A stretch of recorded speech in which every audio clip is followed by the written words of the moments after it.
here's where we start. A hero's exit at the CDC for the leaders who have quit or found themselves fired after clashing with Health and Human Services Secretary RFK Jr.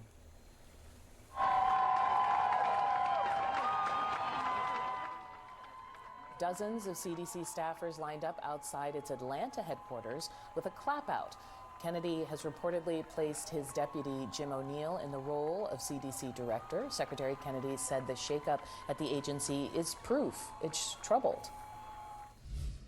There's a lot of trouble at CDC, and it's going to require getting rid of some people over the long term in order for us to change the institutional culture and bring back pride and self-esteem and make that agency the stellar agency that it's always been.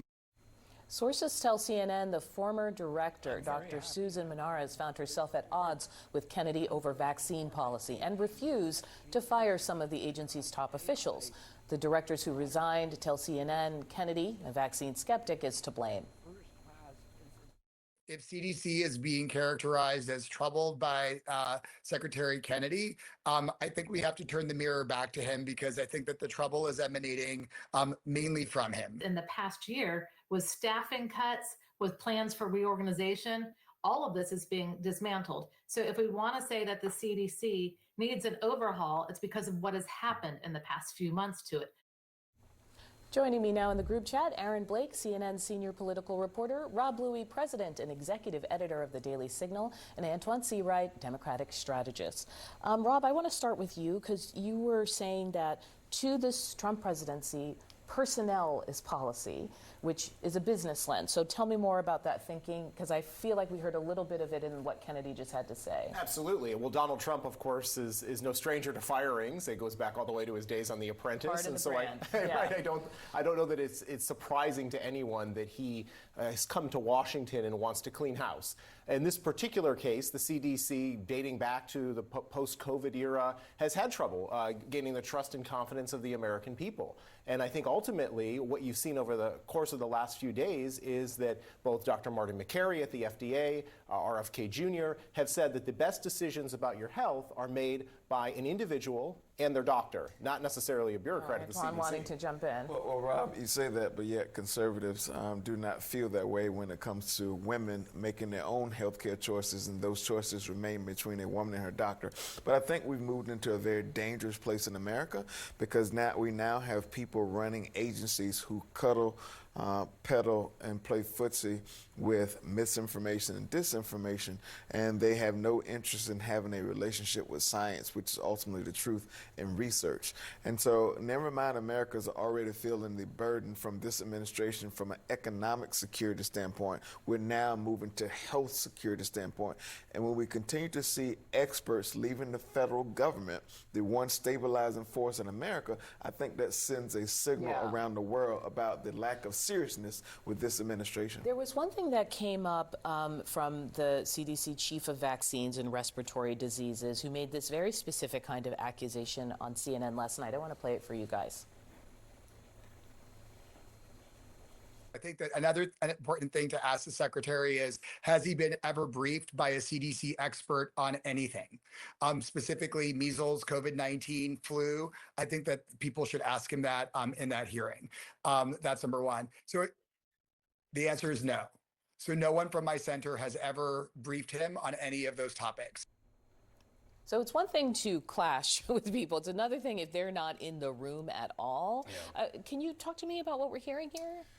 It's pretty remarkable, actually, to see the CDC officials step out like this. I think in the first term of Trump, we saw a lot of these instances where people clashed with the administration, came out and said things, whether anonymously or otherwise. We haven't seen as much of that in this term, and I think that's a reflection of the Trump administration kind of applying pressure on people and being successful in that.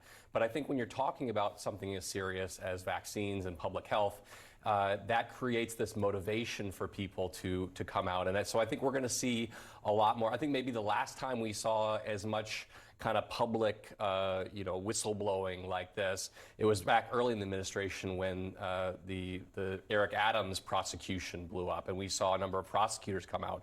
When you have something that you feel so strongly about, you feel like your duty is to the law or to public health, Right. it makes a much more kind of potent situation. Yeah, we also saw the FEMA workers speaking out this week. I want to raise one thing. Republican Senator Bill Cassidy is chairman of the Senate Health Committee. He's a doctor, and he most definitely raised concerns during the hearings for Kennedy and others. And he said that this meeting of the Department of Health and Human Services vaccine panel that was supposed to take place shouldn't happen next month.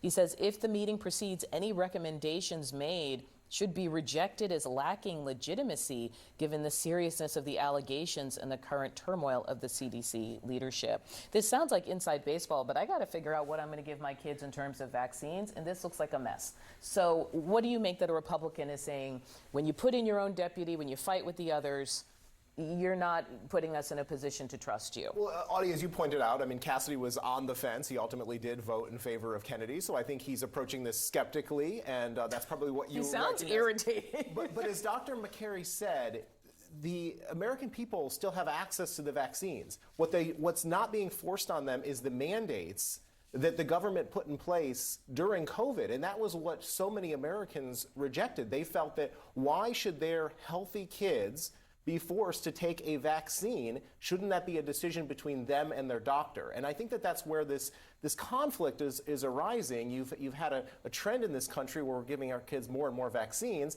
And yes, you're absolutely right. But my advice would be, and I'm no doctor, would be have that conversation with your local physician as opposed to getting it from somebody in Atlanta. The American Pediatrics Association and I believe the Obstetrics Association are in disagreement with what they're hearing coming out of the CDC. If I go do my research, again, hot mess. I know you're saying like we can both go look as parents, but I'm not assured by this. Well, and we do need clarity. I will give you that in terms of the leadership of the CDC. I think that will be coming in time.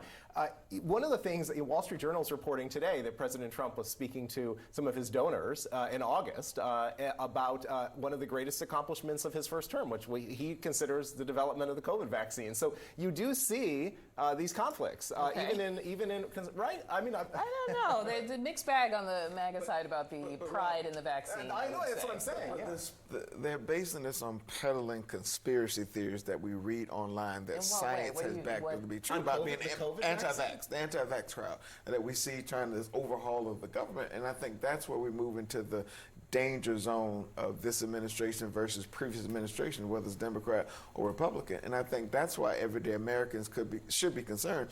Add that to the fact that they are silencing and suffocating information coming out of the CDC that happened when Trump first came in. We're now moving into cold and flu season. And so information that's needed and the importance of the CDC comes to be at a time where it's now more important than ever. And I think that's where you should be troubled. I'm with Antoine on that. I do think more transparency is a good thing for the American people, and I think that's one of the things. Silencing is not transparency. Well, we might get hearings, so you might get what you want, both of you. You guys stay with me.